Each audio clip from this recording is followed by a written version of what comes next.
Worm keepers are always chasing one thing: more worms, produced faster with less stress and fewer inputs.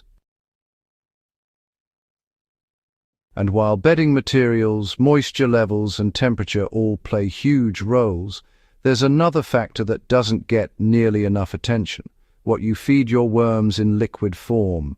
Two of the most talked about liquids in vermiculture circles are rice water and molasses, both praised for boosting microbial activity and helping worms reproduce at a faster rate. But the real question is which one actually works better and why. After several controlled comparisons and repeated experiments, the results became surprisingly clear, and the winner wasn't the one most people expected. Understanding why liquids matter in a worm system sets the stage for this showdown. Worms don't feed on raw food scraps the way new keepers assume. Instead, they thrive on the microbes that colonize decomposing organic matter. Every gardener familiar with vermicomposting has seen this principle in action. When microbial activity surges, worms become more active, reproduce faster, and, well, they consume waste more efficiently. Liquids play a critical role because they spread microbial colonies evenly through bedding layers, especially when moisture levels are maintained at the ideal range of 60 to 80%. A well-fermented or microbially rich liquid essentially kickstarts the entire system, creating an environment where worms feel safe and continuously supplied with microbial food. Rice water entered this experiment as the humble underdog, but its performance was hard to ignore. Plain rice water, the cloudy liquid you get after rinsing uncooked rice, is filled with starches and trace minerals. When these starches enter the worm bin, they act as a slow-release carbohydrate source for bacteria.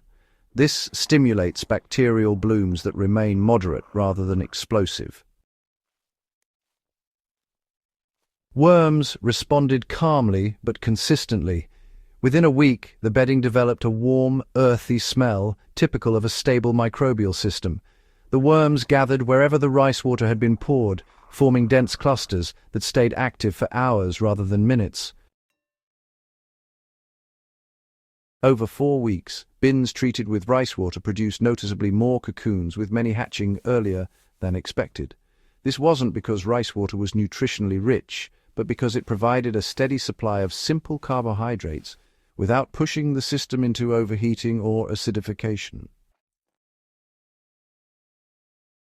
Molasses, on the other hand, is known as a microbial rocket booster, but rockets can be risky.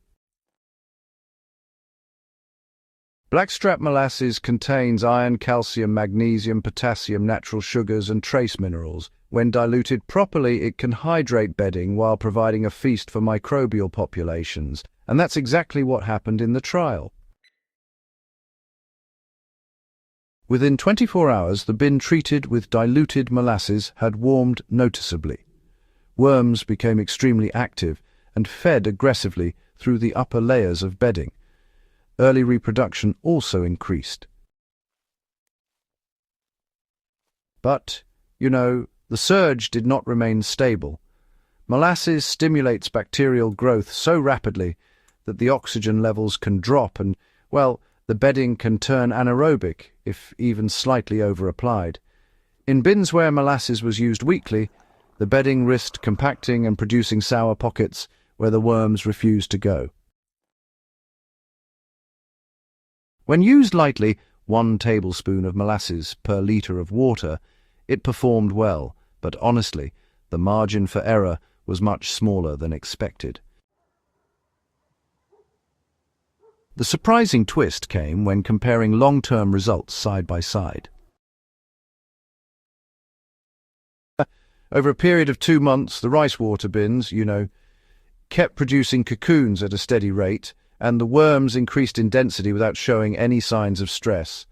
The bedding stayed cool, crumbly, and well oxygenated. Even when rice water was applied twice a week, nothing really went off balance. Meanwhile, the molasses bins, they produced an early reproductive surge, but then sort of plateaued. The bedding needed more turning, more aeration, and honestly, a lot more monitoring. Inconsistent oxygen levels slowed reproduction after that initial spike. When managed perfectly, molasses created strong bursts of productivity, but if it was added even slightly too frequently, it caused bedding imbalances that worms clearly disliked. Ultimately, worms prefer stability, and, yeah, the rice water provided exactly that. The reason rice water outperformed molasses is rooted in biology, not opinion.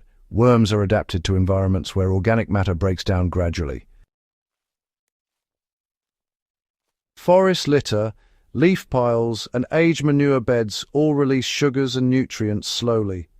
Rice water replicates this pattern through mild, starch-based feeding of microbes. Molasses, however, mimics a sudden fruit drop or a heavy sugar spill, an environment worms may explore temporarily but avoid once it begins fermenting too aggressively. This explains the early burst and the later decline in reproduction in the molasses-treated systems.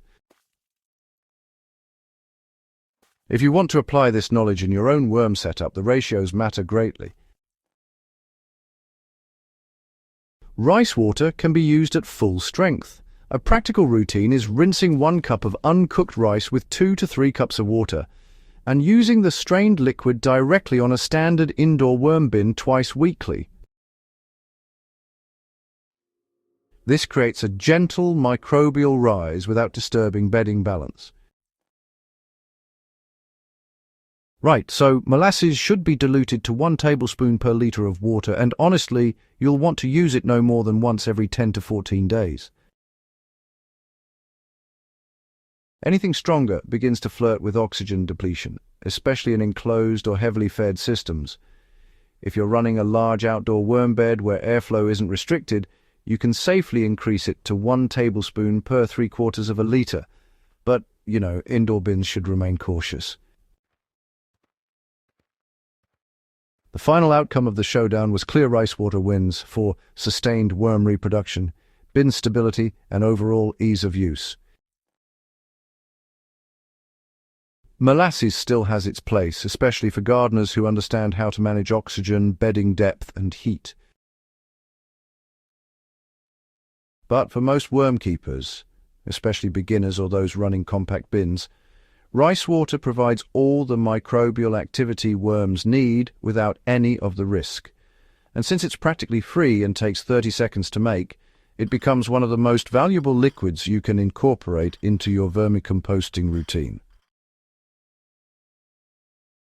If you want more hands-on tests, homemade soil boosters, and real-world garden experiments like this one, make sure to subscribe and share the channel. Your support helps keep this kind of practical garden science coming every week.